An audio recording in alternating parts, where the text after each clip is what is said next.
Okay, so previously we discussed how the regular falsy method converges. क्या methodology है regular falsy method की, किन scenarios में हम यूज़ करते हैं, और हमने देखा कि graphically किस तरह से वो converge कर रहा होता है, और फिर हमने mathematically इसको formula भी drive किया. हमने देखा कि ग्राफिकली जो हमने इन्वर्स डिस्कस किया उसकी मेथडोलॉजी को, उसी को हमने ट्रांसलेट किया इन मैथमेटिकल फॉर्म, और उससे फिर हमने उसकी अपडेट इक्वेशन ड्राइव की जो रेगुलर फॉल्सी मेथड में अब हम यूज़ करेंगे. Now we have this function x minus e raise to the power minus x, जिसका हमें रूट फाइंड करना है. Again root will be the value of x on which this function will become 0. Tolerance level है 1 into ten to power minus three हमने रखा है, और जो इंटरवल है between 0 and 1. So let's start with the function.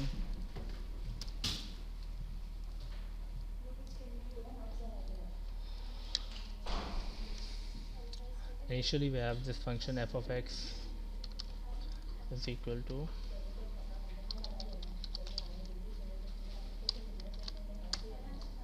solution find करना है.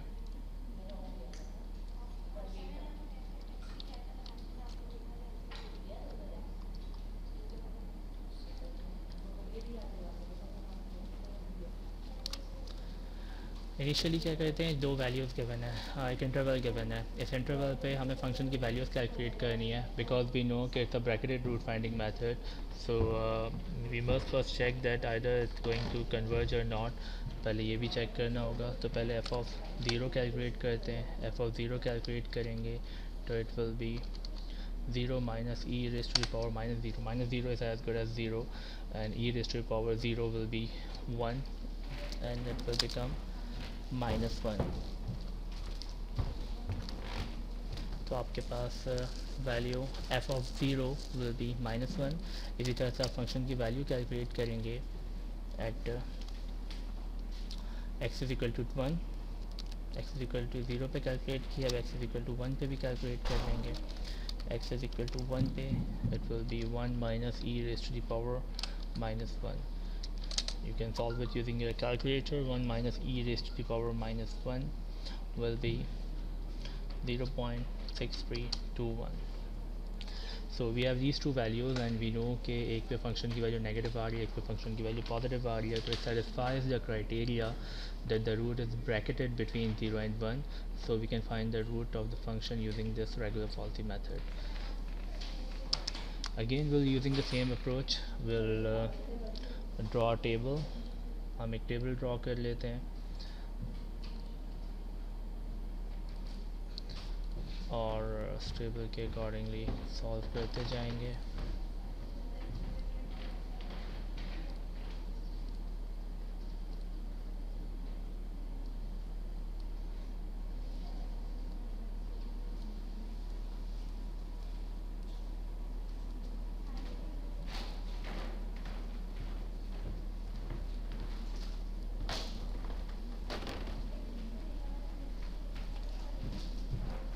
Okay, now we have this number of iterations. हमें देखनी है कितनी iteration perform करनी है. initial values लेंगे. So n is equal to 1 2 3. we'll see how much iterations are required to achieve the tolerance level. Initially we have some values. अच्छा, again we can use the same terminology as xl xu, or we can use a or b, a and b. क्योंकि formula हमने ए और B की form में लिखा है तो हम ए और बी ही चलें कंसिडर कर लेते हैं. मैं यहाँ आपकी आसानी के लिए लिख देता हूँ कि ये ए क्या था जिसे हम एक्स एल कह रहे थे. ए वो टर्म है जिसे हमने इनिशियली प्रीवियसली एक्स एल कहा था. ठीक है जी. और बी कौन सी टर्म थी जिसे हम प्रीवियसली एक्स क्यू कह रहे थे.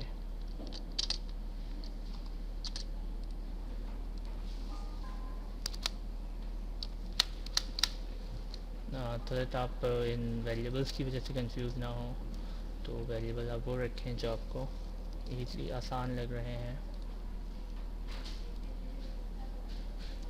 अच्छा, इसके बाद होता था एक्स एम, या जैसे हम सी कह रहे हैं अभी, c is equal to x m या एक्स आर रूट की वैल्यू से कह सकते हैं.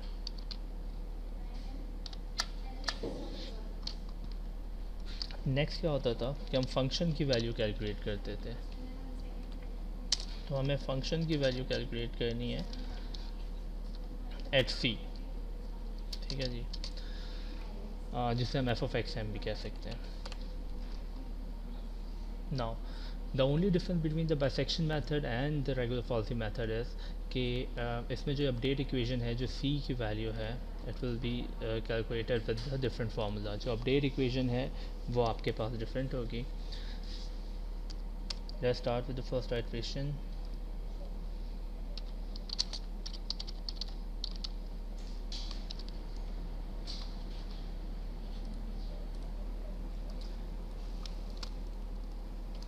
फर्स्ट इटरेशन से स्टार्ट करते हैं। फर्स्ट इटरेशन में यू हैव वन। अब ये ए की वैल्यू क्या है, अगेन आप अपनी आसानी के लिए, because you have to decide, एक पे फंक्शन की वैल्यू नेगेटिव आ रही है, एक पे फंक्शन की वैल्यू पॉजिटिव आ रही है, ठीक है जी। फंक्शन की वैल्यू नेगेटिव किस पे आ रही है, ज़ीरो पे।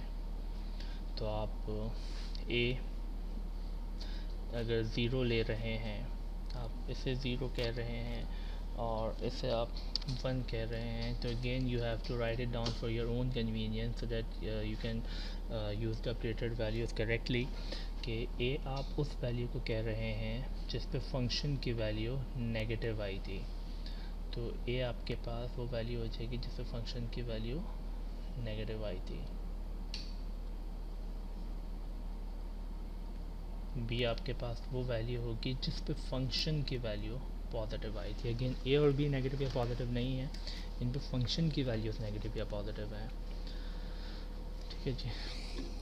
0 और 1। Now in the first iteration you have to first put this formula, जो एक अपडेट इक्वेशन आपने बनाई थी। अपडेट इक्वेशन क्या थी, दिस वन, ये अपडेट इक्वेशन थी।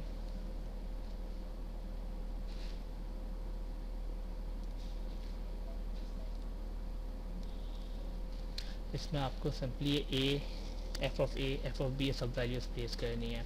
अच्छा, now keep this in mind कि ए आपके पास क्या है, ए आपके पास है zero. So when you are going into the first iteration you have A equivalent to zero. अच्छा, ये मुझे यहाँ वैसे लिखने की ज़रूरत नहीं है because you have this values, A zero है, बी वन है।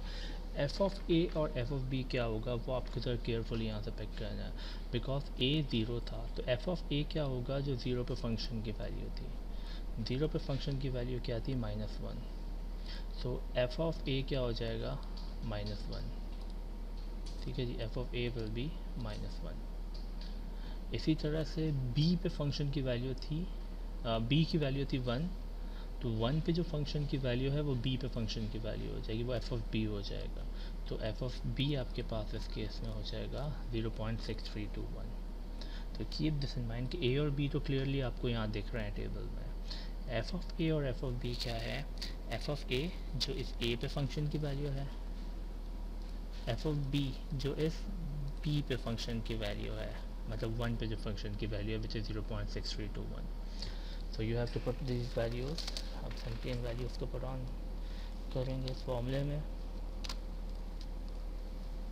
a is 0 multiplied by f of b. F of b, we have f of b equivalent to minus 1 minus 1 minus b, b is 1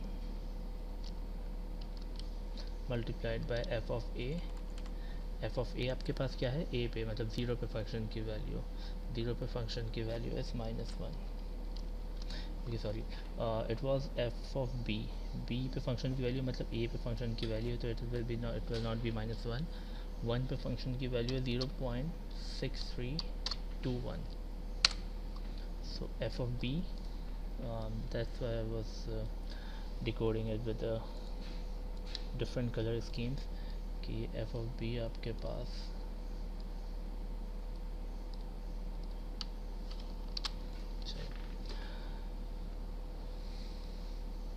F of b आ गया 0.6321, F of ए आ गया 0.1। Same आप नीचे denominator में भी ये values use करेंगे। F of b will be 0.6321 and f of a will be, a पे फंक्शन की value which is minus one. Now keep this in mind कि ये साइंस का भी ख्याल रखना है, एक माइनस वन इस वैल्यू में है और एक माइनस ये जो फॉर्मूले का माइनस है वो भी सेपरेटली आएगा. Okay, now you solve it. इसे x के लिए सॉल्व करेंगे इसे, तो ये बन जाएगा 0.61270. So the value of x, जिसे आप x1 कह सकते हैं, या in this case, in your case, it is the value of c basically. तो वैल्यू ऑफ c है 0.61270. 0.61270 ये आपकी c की वैल्यू हो गई. ठीक है जी, ये आपकी c की वैल्यू हो गई. Next step is again same, आपको अब f ऑफ c फाइंड करना है. यू हैव दिस फंक्शन, इस फंक्शन पे c की वैल्यू, इस फंक्शन पे c की वैल्यू, c क्या है, c इज अगेन 0.61270.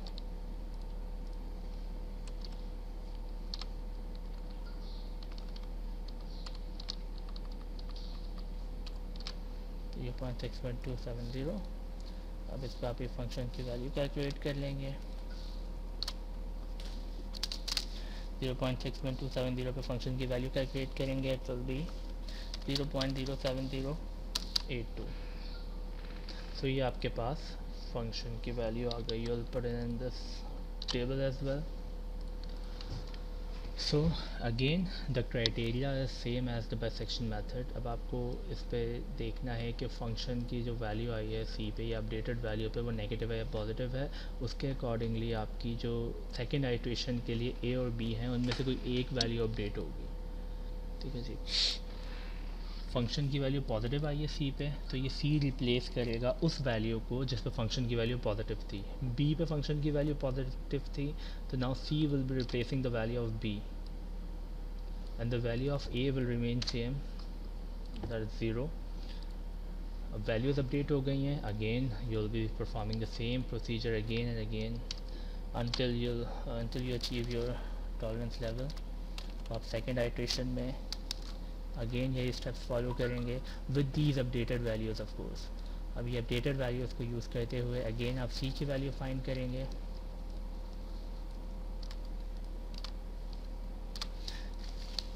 ए और बी आपके पास सामने ही है. एफ ऑफ ए और एफ ऑफ बी आपको केयरफुली प्लेस करना है. इफ़ यू रिक्वायर तो आप ऐसा भी कर सकते हैं कि आप यहाँ पे दो कॉलम्स और ऐड कर लें और आप ये एफ ऑफ ए और एफ ऑफ बी की वैल्यूज़ भी अपनी आसानी के लिए चाहें तो साथ लिख सकते हैं कि इस स्पेसिफिक सिनेरियो में एफ ऑफ ए और एफ ऑफ बी की वैल्यूज़ क्या आ रही हैं, ताकि कंफ्यूजन ख़त्म ही हो जाए कि आपको कहाँ से वैल्यूज़ पिक करनी है. एफ ऑफ ए क्या होगा इस केस में, जो ज़ीरो पे फंक्शन की वैल्यू थी, ज़ीरो पे फंक्शन की वैल्यू क्या थी, -1. इसी तरह से एफ ऑफ बी क्या होगा, जो बी पे मतलब 1 पे फंक्शन की वैल्यू थी, विच इज़ 0.6321. तो you can do this as well कि आप दो कॉलम्स और ऐड कर लें ताकि वो प्रॉब्लम ही ना हो. अगेन अब ज़ीरो पे फंक्शन की वैल्यू आप कैलकुलेट कर चुके हैं ऑलरेडी, दैट इज़ -1. 0.61270 पे फंक्शन की वैल्यू वो भी आपने प्रीवियसली इस आइट्रेशन में परफॉर्म की है, तो इस पे फंक्शन की वैल्यू आ गई है 0.07 and 082. ठीक है जी. सो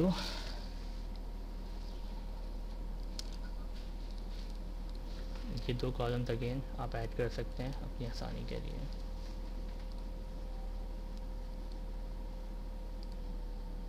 अच्छा, keep one thing in mind कि आप टॉलरेंस लेवल को देखते हुए, जैसे आपका टॉलरेंस लेवल है 1 × 10⁻³ so it is you have to check the tolerance level till 0.0001.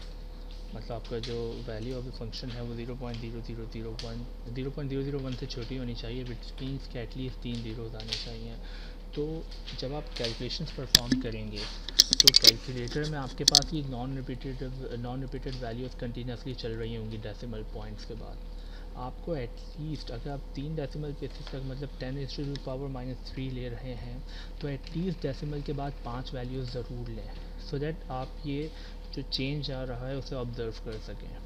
अगर आप सिर्फ 2 वैल्यूज़ पे ही ट्रंकेट कर देते हैं तो आप बहुत जल्दी आपका आंसर आ जाएगा, आप इस टॉलरेंस लेवल को कैटर ही नहीं कर पाएंगे, आप इस टॉलरेंस लेवल को ऑब्ज़र्व ही नहीं कर सकेंगे. तो जितना ही टॉलरेंस लेवल हो उससे ज़्यादा एटलीस्ट 2 या 3 पॉइंट ज़्यादा तक आप वैल्यूज़ पॉइंट्स के बाद कंसिडर करेंगे इन सारी कैलकुलेशंस में। ठीक है जी, चलें अब ये जल्दी जल्दी कैलकुलेट करते हैं। अब आप इसमें जब सी के लिए कैलकुलेट करेंगे तो now you have the updated values.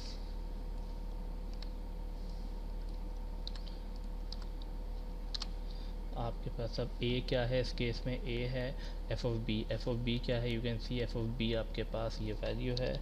इससे और आसानी हो जाएगी टेबल में ये दो कॉलम्स ऐड करने से। ए एफ ऑफ बी की वैल्यू आ गई। इसी तरह से बी था, बी की वैल्यू क्या है, नाउ बी की वैल्यू भी आपके पास अपडेटेड है तो ये बी की अपडेटेड वैल्यू आ जाएगी। इसी तरह से f of a, now f of a क्या है, it is -1, it will remain -1 divided by f of b minus f of a. f of b is this minus f of a. f of a is still -1. इसे calculate कर लेंगे, इसे calculate करेंगे so you get the value 0.57217। जब आप इसे calculate करते हैं तो ये डेसिमल के बाद थर्ड फोर्थ वैल्यू पे कोई डिफरेंस आ रहा है तो इट्स एक्सेप्टेबल, बिकॉज हो सकता है आप कुछ डेसिमल के बाद 4 या 5 वैल्यूज़ ही लेके कर रहे हों।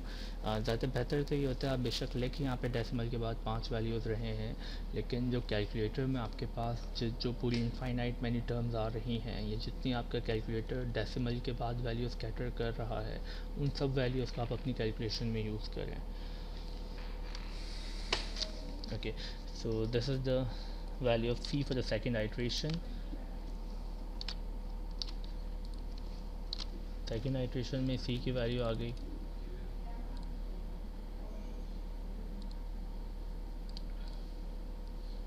अब इस पर फिर फंक्शन की वैल्यू कैलकुलेट करेंगे और देखेंगे कि फंक्शन की वैल्यू टॉलरेंस लेवल से कम है, अगर है तो रुक जाएंगे, नहीं है तो कंटिन्यूसली और आगे चलेंगे।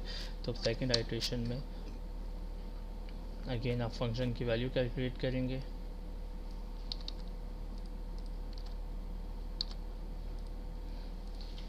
at x is equal to c and this c is 0.57217। इसका आप वैल्यू कैलकुलेट करेंगे तो it will B 0.00788834।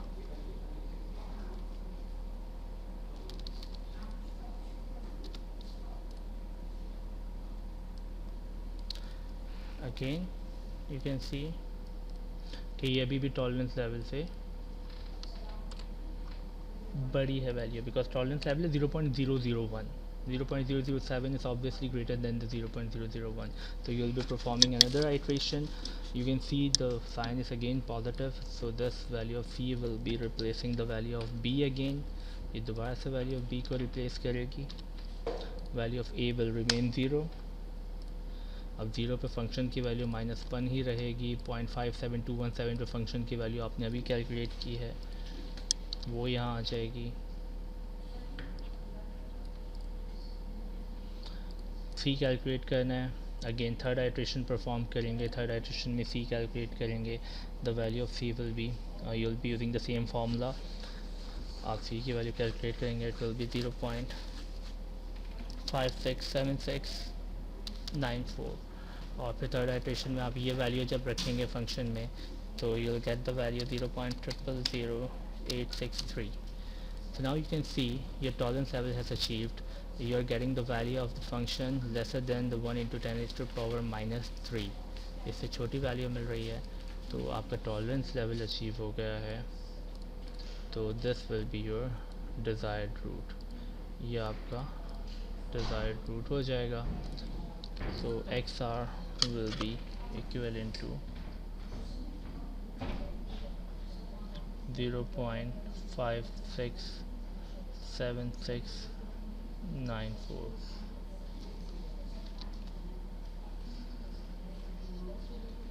This will be the value of root for this function using the regular policy method. You can see the method is converging faster than the bisection method. If you will be using the bisection method, it will obviously converge, but it will take some more iterations as compared to the regular policy method. It depends upon the method as well as it depends upon the nature of the function as well. Sometimes the nature if you are using the same function for bisection method and the regular falsi method, अगर same function है तो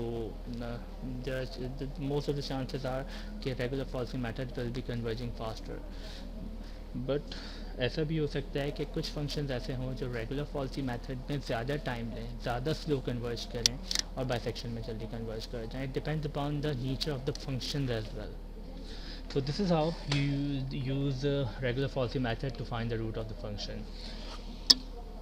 The next topic we will be doing is the secant method. Secant method का हम methodology देखेंगे और उसके बाद secant method से solve करेंगे, और जब ये दो तीन method as we discussed earlier as well हो जाएंगे तो फिर हम एक real life application भी इसमें बीच में incorporate कर लेंगे और उसे भी सॉल्व कर लेंगे किसी एक मेथड से, so that आपको तीनों से ही आइडिया हो जाए कि उसे कैसे सॉल्व करना है. Okay, that's all from regular falsy method. एक और सॉल्व एग्जांपल है फॉर योर रेफरेंस ऑब्वियसली, लेकिन इस तरह की ये एग्जांपल जो कि एक प्रैक्टिकल एग्जांपल है, हम ये एग्जांपल सॉल्व कर लेंगे यूजिंग द सेकंड मेथड, और आपके पास फिर फॉर योर रेफरेंस ये रेगुलर फॉल्सी से भी सॉल्व हुई है, तो आप इसे भी यहाँ पे रेफ़र कर सकेंगे.